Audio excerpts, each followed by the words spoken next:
मुझे लगता है कि उनका दिमाग कुछ चल गया है, चूँकि उन्होंने इतिहास को पढ़ा नहीं है, इतिहास की उन्हें समझ नहीं है। चूँकि इसी बहुजन समाज से सम्राट अशोक पैदा हुए, जिन्होंने देश को ऐसा प्रशासन दिया कि पूरी दुनिया में अगर महान राजाओं की बात की जाए तो पहले नंबर पे सम्राट अशोक की बात की जाएगी। और अगर आज़ादी के बाद की बात करूं नेताओं में, तो बाबू जगजीवन राम जितने विभागों में रहे उन्होंने अपनी काबिलियत साबित की। यहाँ तक कि जो पाकिस्तान के साथ युद्ध हुआ, जब बांग्लादेश अलग बनाया गया, उस वक्त रक्षा मंत्री के तौर पे बाबू जगजीवन राम जी ने सेना का नेतृत्व किया। और अगर उसके बाद की बात करूं तो पासवान जी जिस जिस विभाग में रहे, चाहे रेलवे में रहे, चाहे टेलीकॉम में रहे या दूसरे विभाग में रहे, लेबर में रहे, वहाँ उन्होंने ऐसी ऐसी योजनाएं बनाई कि आज उसका लाभ लोगों को मिल रहा है।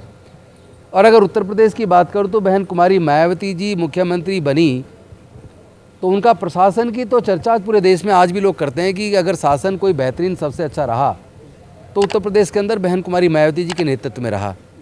इसका मतलब हमारे लोगों में अच्छा शासन देने की भी काबिलियत है।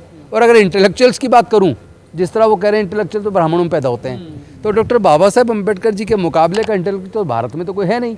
दुनिया में भी गिने चुने लोग होंगे जो उस लेवल के इंटेलेक्चुअल होंगे। तो ये इंटेलेक्चुअलिज्म या व्यापार करने की कला, आर्ट या काबिलियत, या फिर शासन चलाने की, और फिर अगर जैसे वो बोल रहे हैं कि शासन चलाने की या जो क्षत्रिय वाली जो क्षमता है, तो उसमें अगर बात करूं 31 जनवरी 1818 में आपको याद होगा भीमा कोरेगांव, जहां पेशवाओं के बीच और महारों के बीच में जो युद्ध हुआ, 28,000 पेशवा सेना को केवल 500 महार सैनिकों ने जिस तरीके से 24 घंटे के अंदर नेस्तनाबूद कर दिया, 1 जनवरी 1818 को जो युद्ध जीता, तो वो सबको याद होना चाहिए कि हम लोग तो योद्धा लोग हैं।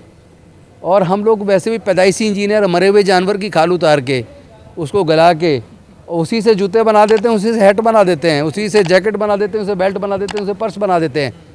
और हम लोग निर्माण करते हैं, सारी इमारतें हम बनाते हैं, सारे पुल हम बनाते हैं, फ्लावर्स हम बनाते हैं। और आज सोचो ना, कब कुतुब मीनार बना, कब ताजमहल बना, लाल किला बना।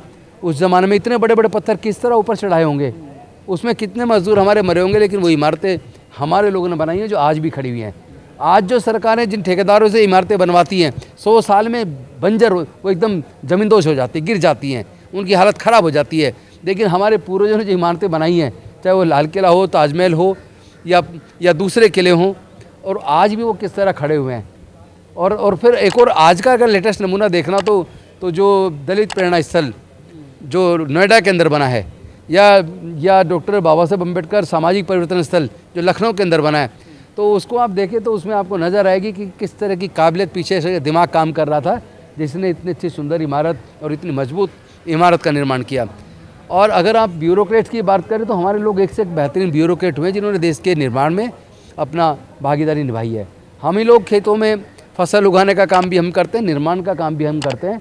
तो ये काबिलियत हमारे अंदर कूट कूट के भरी है। लेकिन लगता है ये मिस्टर भिंद्रा ये मानसिक रोगी हैं और इन्होंने कोई अध्ययन नहीं किया है, इनको इतिहास का कोई ज्ञान नहीं है, इसीलिए इस तरह की नकारात्मक सोच उनकी बन गई है और ये घटिया मानसिकता का उन्होंने परिचय दिया है। सर, उन्होंने कहा कि अगर शासन इन लोगों को दे दिया जाए तो देश का सत्यानाश हो जाए। तो वही तो मैं बता रहा हूँ, उसकी मानसिकता इतनी घटिया है, जातिवादी सोच है।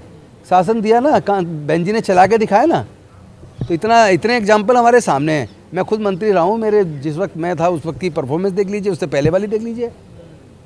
हमने पहली बार अगर दिल्ली के अंदर कोई, पूरे भारत में कोई योजना बनी, सीवर के अंदर लोग इतने मरते हैं हर साल, पूरे इंडिया में अगर कोई योजना बनी तो दिल्ली में बनी, जहाँ मशीनों के द्वारा सीवर साफ करने की व्यवस्था की गई। आज सीवर के अंदर लोगों की डेथ को रोक दिया गया है।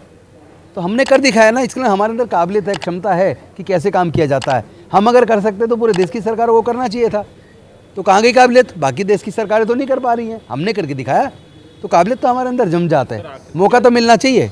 आखिर क्या वजह है कि हम लोगों को बार बार टारगेट किया जाता है कि सभ्यों के साथ कहीं ना कहीं टारगेट इसलिए करना चाहते हैं, वो लोग इस बात को जान चुके हैं कि वो लोग 12% हैं, और वो ये जानते हैं कि 12% से कभी देश पे शासन नहीं किया सकता। देश के सारे संसाधनों पे उन 12% का कब्जा है, सत्ता पर, कोर्ट पे, हर जगह उनका कब्जा है। वो कब्जा उनका ना टूटे, वो बरकरार रहे, इसलिए समय समय पे वो हमारे लोग को डिमोरलाइज करने के लिए इस तरह की बातें करते हैं, या ये कहिए कि मुद्दों से भटकाने के, हमारा ध्यान भटकाने के लिए ऐसा करते हैं। लेकिन याद रखिएगा, हम अब ध्यान से भटकने वाले नहीं हैं। हम लोग अपने न्याय की मांग करेंगे। अभी 25 दिसंबर को हम लोग जंतर मंतर पे 1 बजे एक बहुत बड़ी सभा कर रहे हैं, जिसके अंदर पृथक निर्वाचन क्षेत्र जो बाबा साहेब की असली मांग थी, ताकि हमारा सच्चा प्रतिनिधित्व संसद और विधानसभा में जाए, उसकी हम मांग कर रहे हैं। प्राइवेट सेक्टर में रिजर्वेशन की मांग कर रहे हैं। देश के प्राकृतिक संसाधनों में हमें हिस्सेदारी भागीदारी मिले, उसकी हम लोग मांग कर रहे हैं। और साथ ही साथ जो सरकारी संस्थान बिक गए उनको वापस राष्ट्रीयकरण हो चुकी है। एक समय इंदिरा गांधी जी ने राष्ट्रीयकरण किया बैंकों का, इंश्योरेंस कंपनियों का, और आज की सरकार सब कुछ बेच रही है। तो जो अगर बेचा जा सकता है तो राष्ट्रीयकरण भी किया जा सकता है। तो ये सारी मांग को लेके हम लोग ऑलरेडी 25 दिसंबर को 1 बजे हम लोग जंतर मंतर पे कर रहे हैं, और अब मजबूती के साथ पूरे समाज को पूरे देश में जाके एकजुट कर रहे हैं। और जितने भी, मैं एक और आपके माध्यम से कहना चाहूँगा, ये जो इंडिया गठबंधन अभी बना है कच्चा सा, ये पक्का बनना बहुत ज़रूरी है। मोदी जी किसी कीमत पर नहीं जीत पाएंगे, बशर्ते कि सारे बहुजन समाज के लोगों को, इंडिया गठबंधन के लोग उन पार्टियों को इज्जत दें, तवज्जो दें, मान सम्मान दें, सबको साथ लेके चलें, अहंकार से दूर रहें और इस एकजुटता के साथ चुनाव लड़ेंगे 2024 में, तो निश्चित तौर पर यह बहुजन समाज हुक्मरान जल्दी बनेगा। लेकिन सर, उन्होंने जो रामगोपाल यादव है, उन्होंने कहा कि अगर बहुजन समाज पार्टी गठबंधन में आती तो हम बाहर चले जाएंगे। मुझे नहीं पता उन्होंने क्या कहा, लेकिन मैं इतना जानता हूँ, अगर बहुजन समाज की सारी पार्टी एकजुट नहीं होती हैं तो मुझे नहीं लगता फिर ऐसे परिस्थिति में, जब धर्म का कार्ड खेल के बीजेपी आगे बढ़ रही है, क्योंकि काम के मामले में तो बीजेपी कुछ बोलती नहीं है, ना वो रोज़गार दे पा रही है, ना वो महंगाई कम कर पा रही है, तो हर क्षेत्र में फेल है बीजेपी। तो केवल धर्म के कार्ड से वो जीत रही है, उसको हराना बेहद आसान है, बशर्ते कि हमारे लोग बुद्धि और विवेक से एकजुट होकर इस लड़ाई को लड़ें। सर, इंडिया अलायंस में खड़गे साहब को प्राइम मिनिस्टर का नाम की बात रखी गई थी, लेकिन खड़गे साहब ने कहा कि पहले जीत के आए उसके बाद। नहीं, उन्होंने सही कहा है कि पहले अनाउंसमेंट करने से कुछ नहीं बनेगा, पहले इंडिया गठबंधन एकजुट होकर मजबूत हो जाए, चुनाव तो लड़े, जब चुनाव जीत के आ जाएगा उसके बाद वैसे भी जो हमारी संसदीय प्रणाली है, प्रजातंत्र है, उसके अंदर संविधान के हिसाब से तो जो चुनाव जीत के आते हैं सांसद अपना बहुमत दल का नेता चुनते हैं, फिर प्रधानमंत्री बनता है, तो वो फैसला तो उस स्तर पर बाद में हो जाएगा। पहले तो इनको हराना जरूरी है और उसके लिए आपस में एकजुटता जरूरी है।